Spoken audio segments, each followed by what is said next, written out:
C'est sûr que le CRUGEF, le Centre de recherche universitaire sur les jeunes et les familles, est heureux de concentrer les énergies, les efforts là, pour soutenir la réalisation de ces événements à grand déploiement qui visent à rassembler à la fois des chercheurs, des intervenants, des jeunes, des gestionnaires autour de la question de la transition à la vie adulte. C'est le 3e événement du genre, donc la 3e édition.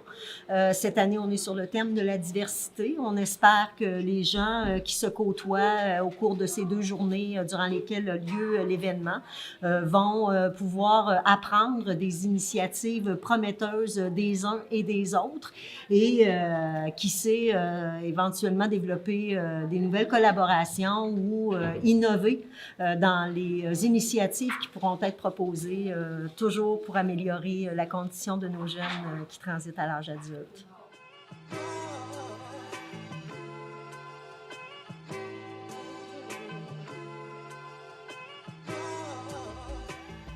Le Centre de prévention du suicide de Québec a mis sur pied une campagne qui s'appelle « Semblable et différent ». Cette campagne-là a comme objectif de valoriser la différence. Au cours de la dernière année, on a pu décliner cette campagne-là en ateliers qui sont dispensés dans les écoles secondaires actuellement. Et ce matin, nous avions le privilège de présenter cet atelier « Semblable et différent » lors de l'ouverture du colloque Paradoxe, et c'est Judith qui l'a animé. Mais c'est un peu de créer la curiosité par rapport à la différence, puis de trouver comment la valoriser, puis de faire réaliser aux jeunes qu'ils ont un pouvoir dans ce processus-là d'ouverture, de curiosité, de leur faire réaliser que leurs actions peuvent avoir des impacts aussi positifs là, sur les autres jeunes autour d'eux. On va avancer un peu pour passer à travers la réflexion aujourd'hui. Ça fait du sens pour vous aussi, ça, même si vous avez une question? Oui.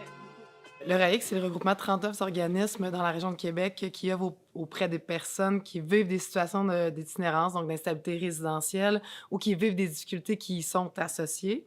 C'est donc un continuum de services assez riche et diversifié en termes d'approche, de lieux d'emplacement, même si une densité au centre-ville.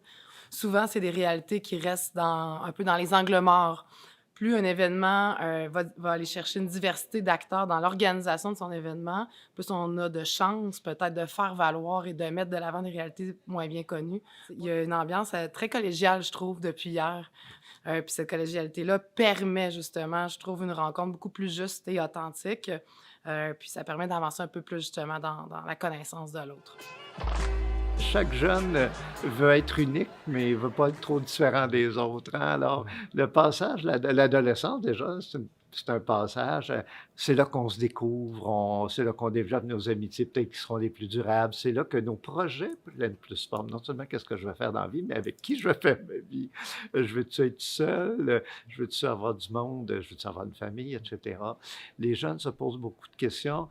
Il ne faut pas qu'ils et qu'elles se sentent tout seuls. C'est important de réaliser qu'il y aura des adultes, il y aura des institutions, il y aura des groupes d'entraide de jeunes aussi. Il y en a de plus en plus, il faut se réjouir de ça, qui vont être là pour nous aider, nous conseiller à l'occasion. C'est extrêmement important. Les périodes de transition sont souvent des périodes de vulnérabilité.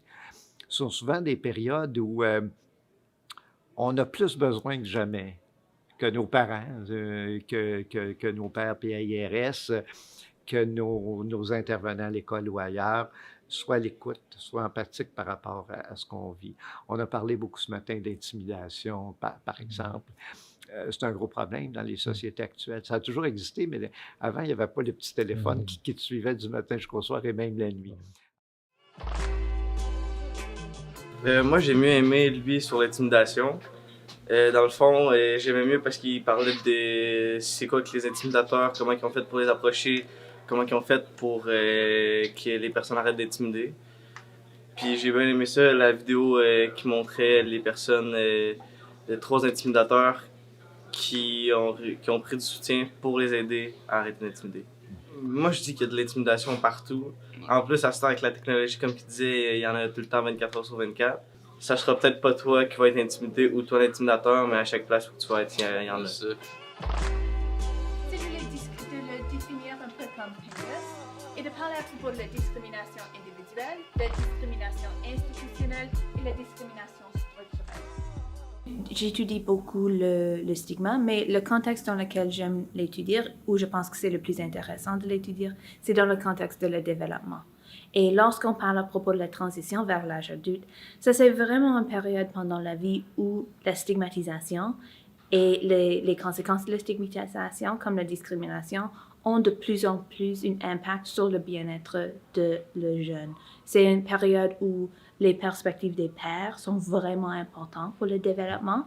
C'est une période où le jeune est de plus en plus hors de leur contexte familial.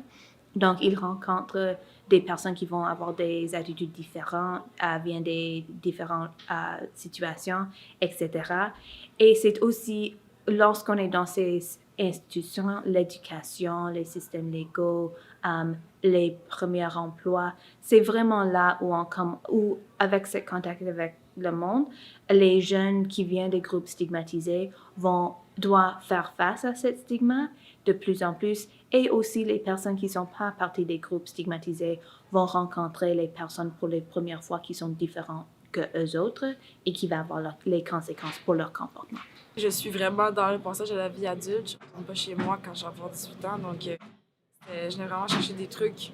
Est-ce qu'il y a des choses que j'aurais besoin de savoir qu'il ne faut pas que je fasse ou qu'il faut que je fasse justement pour essayer de m'en sortir en appartement? C'est vraiment pour ça que je venais, sauf que finalement j'en ai pris encore plus, comme un emploi. Là.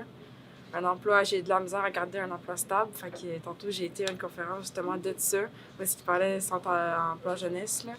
Puis c'était vraiment intéressant plus que je pensais. Là. Tu sais, je suis déjà pas mal autonome. Je fais mes affaires tout seul un peu. C'est sûr que j'ai l'aide aussi du centre jeunesse, mais ça va être vraiment de lâcher mes béquilles puis de partir toute seule là, vers la vie adulte, parce que oui, j'ai déjà fait ça, mais ça n'a pas été dans des circonstances positives. C'était vraiment négatif. Fait que là, ça va être de garder le positif tout en étant tout seul dans mes affaires. Puis surtout, d'aller continuer à aller chercher des ressources quand je vais en avoir de besoin. Pas de toujours me dire je suis capable de le faire tout seul, je suis assez forte pour ça, puis à un moment donné, péter aux frettes. Ça va être vraiment d'aller chercher des ressources puis d'être stable.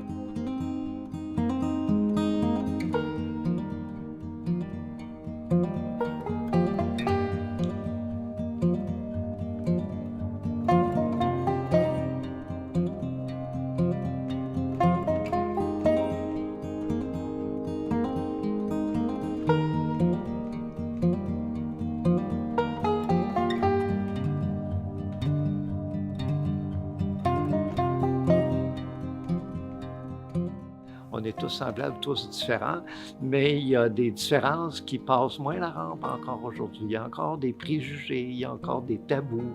Alors, et c'est pour ça que des fois, il faut en faire un petit peu plus pour certains groupes de jeunes, parce qu'on part de très, très loin.